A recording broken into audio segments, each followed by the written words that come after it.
기각이 되고 그러면 이상민 장관이 업무 복귀하면 그건 이제 명예를 회복하는 거잖아요. 그 네. 이후에 예를 들어서 도의적인 문제나 정치적인 문제를 통해서 저 대통령이 그 이후에 뭐 장관을 교체한다든지 아니면 이상민 장관이 그 이후에 난 명예를 회복했으니까 이제 제가 물러나겠습니다. 사고도 수습했고 자진 사퇴한다든지 그런 시나리오 같은 건 충분히 가능하죠. 사실은 네. 그 윤석열 정부에서 끊임없이 그러니까 일관되게 한 얘기가 뭐냐면 네.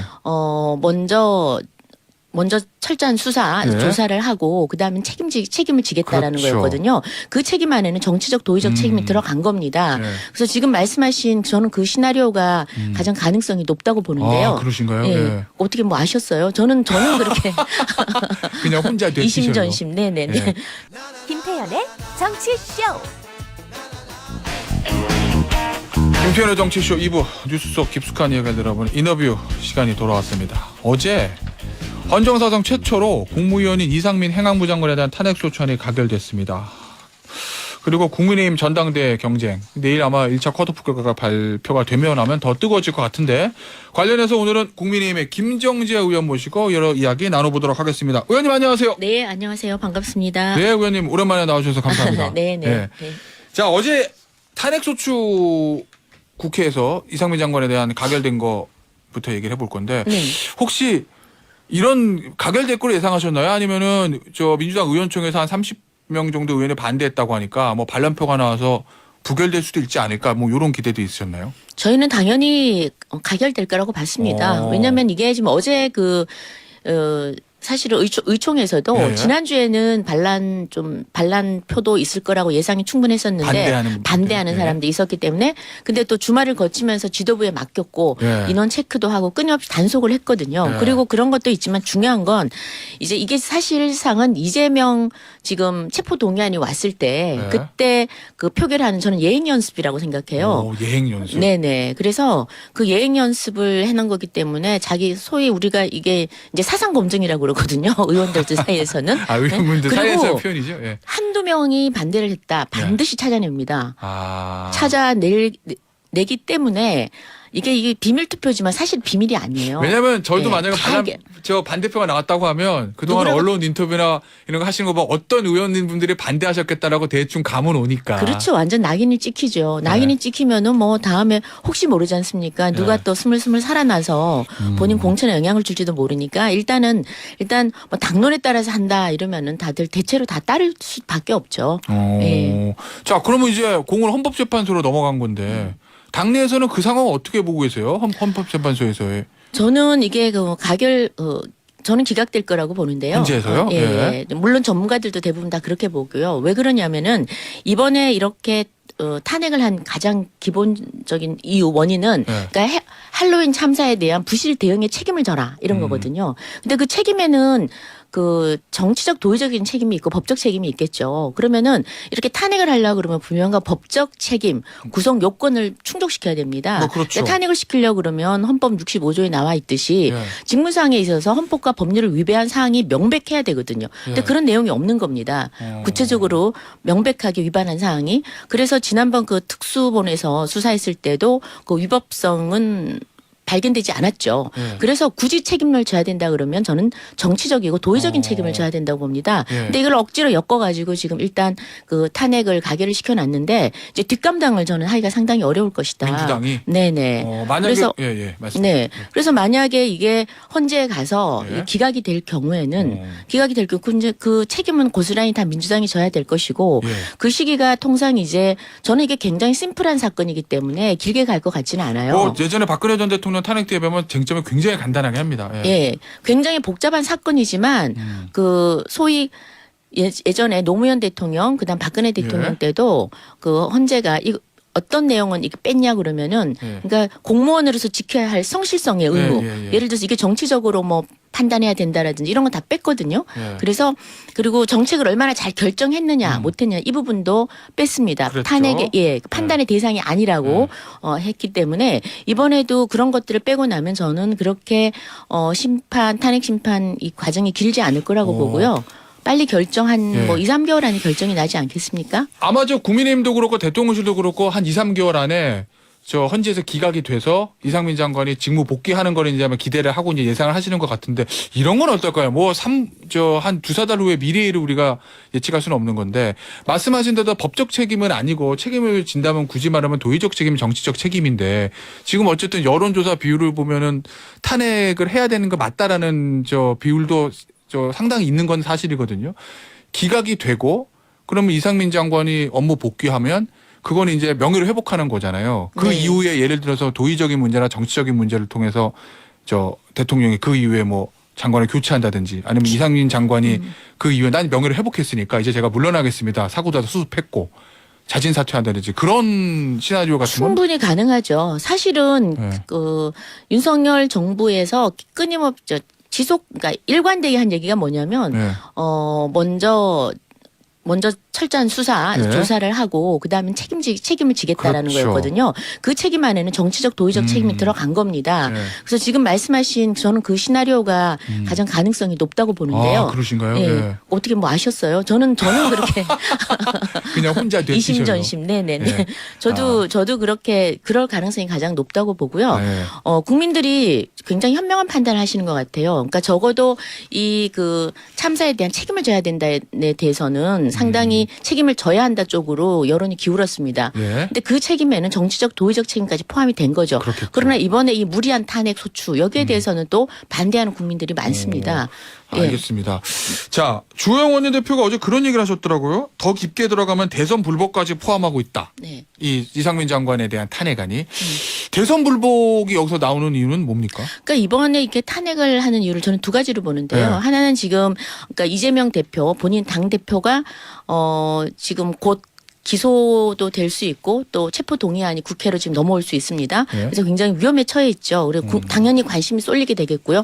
특히나 이번에 그 김성태 네. 그 쌍방울 회장이 내용을 보면은 대북 송금 아닙니까? 굉장히 그렇죠. 민감한 내용이죠. 네. 거기에 지금 연루됐다는 의혹이 있기 때문에 이 부분에 대해서는 지금 민주당도 다들 굉장히 지금 초긴장 상태입니다. 누구 국회의원 이름이 또 나올 수도 있으니까요. 네. 초긴장 상태인데 이런 국민의 관심을 좀 분산시키고 돌려놓는 그런 차원에서 저는 했다고 보고 네. 두 번째는 이게 이상민 장관을 계속 때리면서 네. 윤석열 정부를 계속 책임지게끔 그리고 아. 발목 잡기 네. 그리고 처음부터 0.74%의 기적 같은 신승을 했기 때문에 네. 여기 자기들은 굴복을 못하는 거죠. 그래서 어. 계속해서 윤석열 퇴진 운동을 지속적으로 하지 않습니까? 그래서 헬로윈 참사를 이용해서 결국은 또다시 윤석열 퇴진 운동을 하고 네. 이 대선에 대해서 결국 불복이 아니냐 그렇게 보는 거죠. 그래서 대통령 흔들기고 네네. 퇴진운동까지 가기 때문에 네. 불복이라는 말씀이시군요.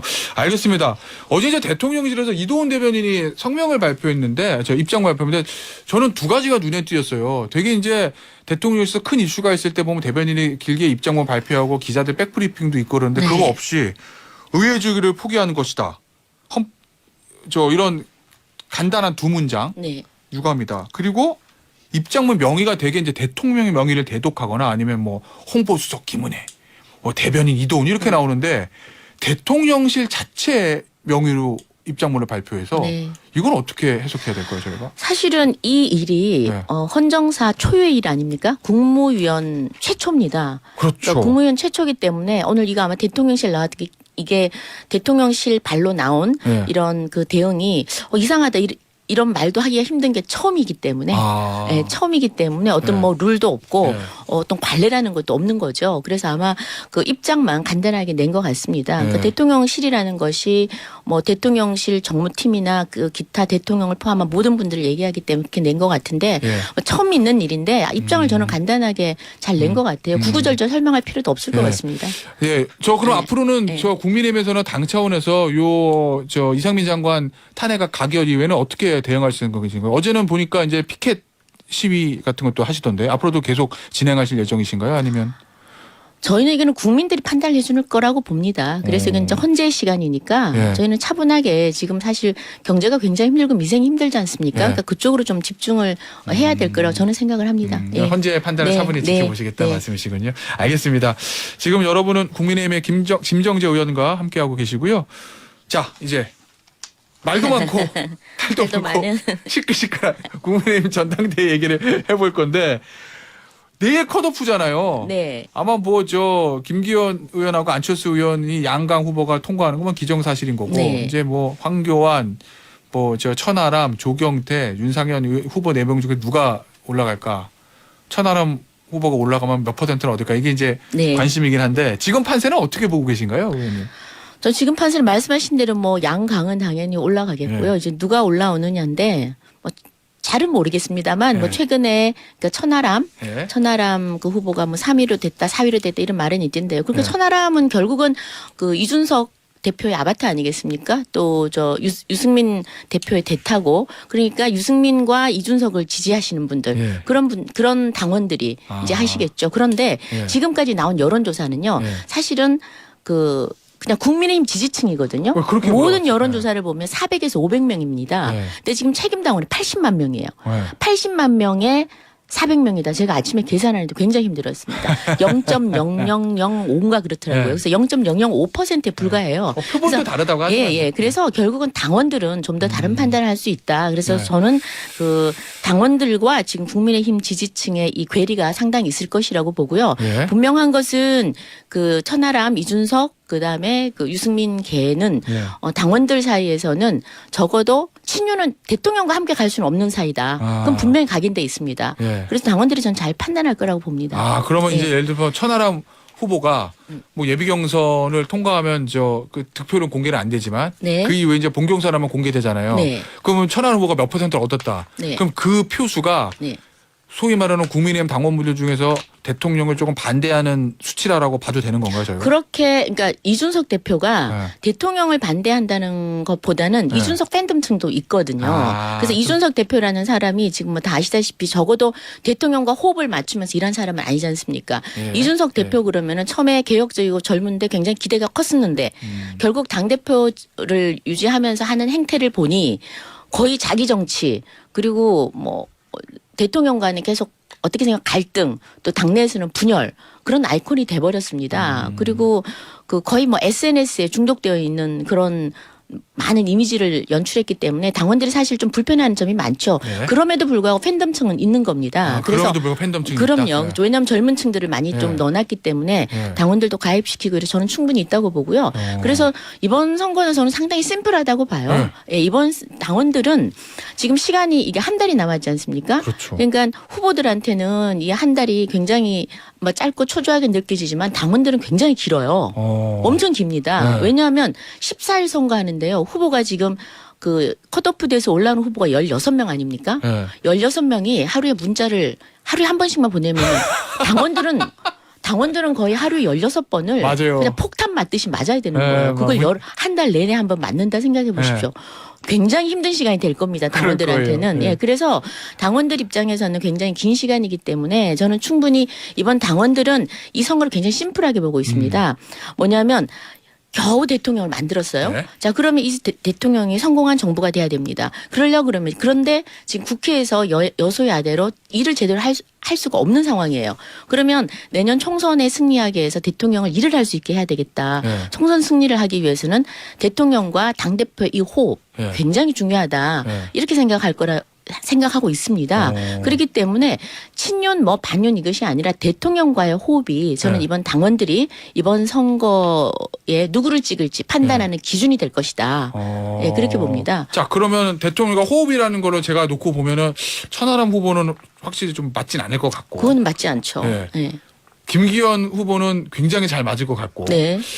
이제 문제는 안철수 후보인데 진짜 애매모호하죠. 안철수 후보는 어떻게 생각하세요? 대통령과의 호흡은?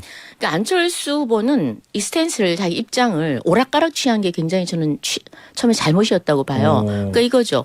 대통령은 나는 대통령하고는 좀 가깝다. 유난연대를 얘기해버렸죠. 너무 나간 거죠. 너무 무리수를 둔 금도를 넘은 거죠. 예. 어떻게 후보가 나하고 대통령하고 연대한다. 이런 단어를 쓴 것도 그렇고 그다음에 대통령실 개입하지 마라. 예. 이러면서 대통령실하고 조금 불편한 관계가 돼버린 거. 예. 이것도 본인한테는 악재로 작용을 할 것 아. 같고 또 특히나 윤핵관이란 단어를 부정적으로 쓰는 거는 이준석계입니다. 예. 그러니까 대통령과 윤핵관을 이렇게 갈라치기를 하고 예. 갈등을 만들어낸 게 이준석계의 특징 아닙니까? 예. 근데 그걸 안철수 후보가 따라한 거예요. 계속 이준석 저기 대표 스타일을 따라하다가 예. 아 뜨거 한 거죠. 전략적 미스가 있었다. 있었죠. 실책이 있었죠. 네. 그래서 원래 선거할 때는 워낙 상대적인 것이어서요. 네. 상대의 실책이 나에게는 정말 행운이다 이런 아, 거거든요. 그래서 안철수 후보께서는 저는 약간의 초반기에 지금 실책이 좀 있지 네. 않았나. 네. 그리고 이제 그러다 보니까 이제 지금 이제 처음 시작이니까요. 뭐 저는 또 많이 할 기회도 있다고 보는데 뭐 어떻게 될지는 모르죠. 예. 그러면 이제 의원님 말씀 들으면 안철수 후보는 그냥 계속 저는 윤석열 대통령의 연대 보증인입니다. 이걸로 그냥 쭉 밀고 가는 게 나았다는 그런 말씀이시로 들리는데. 그렇게 근데 대통령실에서 네. 분명히 입장을 정무수석이 그때 네. 얘기했지 않습니까? 대통령 끌어들이지 말라고. 그러니까 네. 특히나 그러니까 대통령을 직접 언급하는 네. 거는 적절하지 아. 않죠. 예. 근데 뭐 일각에서 이런 얘기들 하더라고요. 아유 그래도 저 대통령실이 너무 이렇게 직접적으로 전당대회에 어떤 저 영향을 끼칠 수도 있는 워딩들을 직접적으로 하는 게 좀 바람직하지 않다라는 일각의 여론의 지적에 대해서 어떻게 보시나요? 그럼요. 일각에서야 뭐 얼마든지 그런 지적을 네. 할 수 있다고 보고요. 문제는 아까 말씀드렸다시피 이번 이 전당대회는 당원들이 하는 투표기 때문에 네. 당원들이 불편해하지 않는다면 저는 괜찮다고 보고요. 아. 당원들은 뭐냐면 알고 싶은 거예요. 네. 이 안철수 대표 다들 이렇게 모호하게 연기만 뿜기 네. 때문에 당원들은 아까 말씀드렸다시피 누가 대통령하고 정말 갈등 없이 일을 잘할 수 있는 대표일까 궁금해하거든요. 네. 그런데 안철수 대표가 나는 대통령하고 완전 연대했어. 네. 난 대통령하고 같이 완전히 가는 사람이야.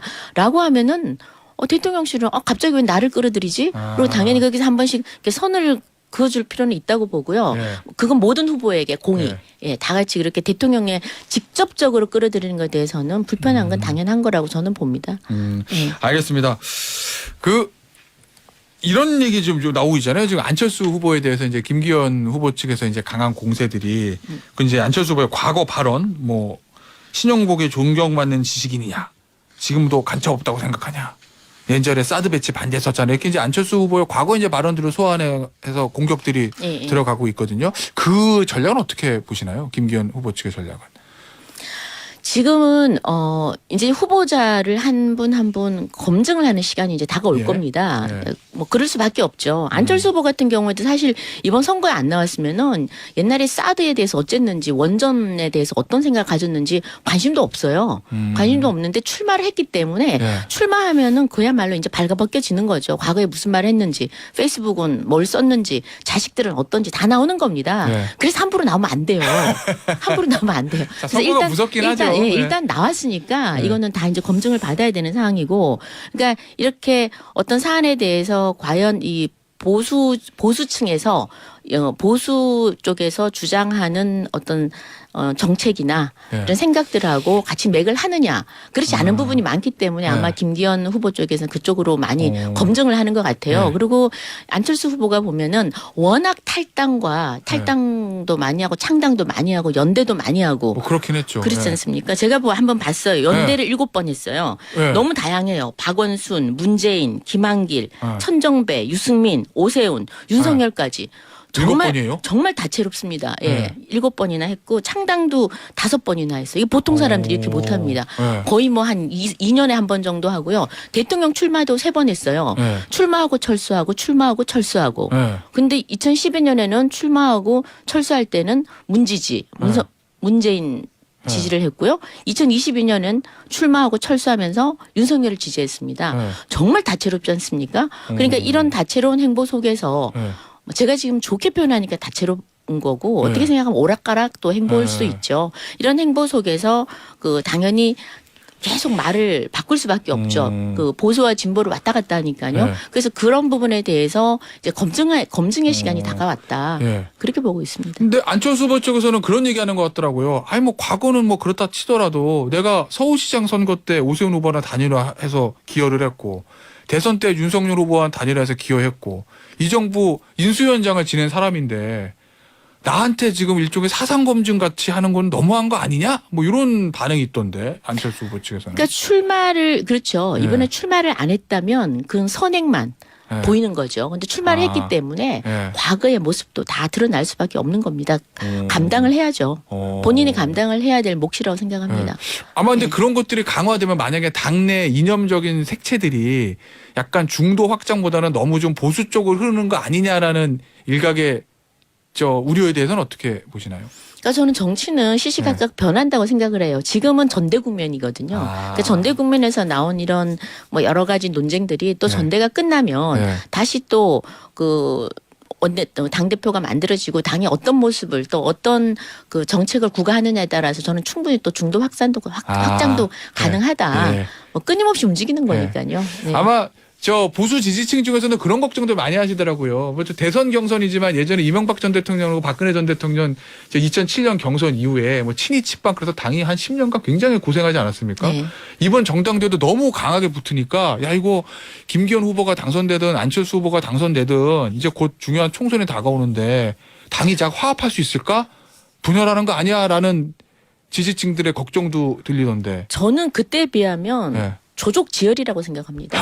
그래요? 게임도 안 됩니다. 아이고, 그 당시는요 친이 친박에 수장들이 다 있었어요. 그러니까 완전히 양쪽이 붙어서 싸웠습니다. 제가 그때 서대문 갑에 있었는데요. 그때 저희 서대문 갑에서 제가 서울시 의원을 하고 있었습니다. 서대문 갑과 을이 친박 친이에 수장들이 있었어요. 정두호 의원하고 이성원 의원. 네네. 그때 저희가 투표율이 95%를 다 넘었어요. 양쪽이. 예. 뭐 지금은 거기에 비하면 의원님들이 그렇게 움직이는 것도 없고 그때 비하면 정말 조용한 편이에요. 제가 봐서는 그 친이 친박 지금 윤석열 대통령의 하나의 공이 있다면 당내에 그런 극렬하게 대립했던 친이 친박이 사라졌다라는 거. 저는 그거 하나만으로도 충분히 의미가 있다고 봅니다. 그러면 누가 당선되든 간에 당은 화합하고 통합할 수 있다? 저는 충분히 할 수 있다고 봅니다. 알겠습니다. 네. 마지막으로 요거 좀 짚어보죠. 김기현 의원하고 나경원 전 의원 회동한 장면 보셨죠? 네. 근데 이제 학수는 하고 헤어지긴 했는데 나경원 전 의원 표정이 좀 좋지 않아서 호사가들이 그걸 좀 많이 주목하시더라고요. 과연 두 사람 사이에 무슨 얘기가 있었을까? 근데 저는 그 어려운 시간을 나 대표님께서 좀 어려운 시간을 보내지 않았습니까? 그렇게 하고 좀 섭섭한 것도 있을 수 있고 그런데 그날 나오셔서 막 환한 표정을 짓고 미소를 띠고 막 그렇게 한다 그러면 사람들이 또 뭐 쇼 아니야 이랬을 겁니다. 그러니까 오히려 그 너무나 환한 표정이 오히려 어색하지 않았을까요? 저는 오히려 자연스러운 흐름이다. 네.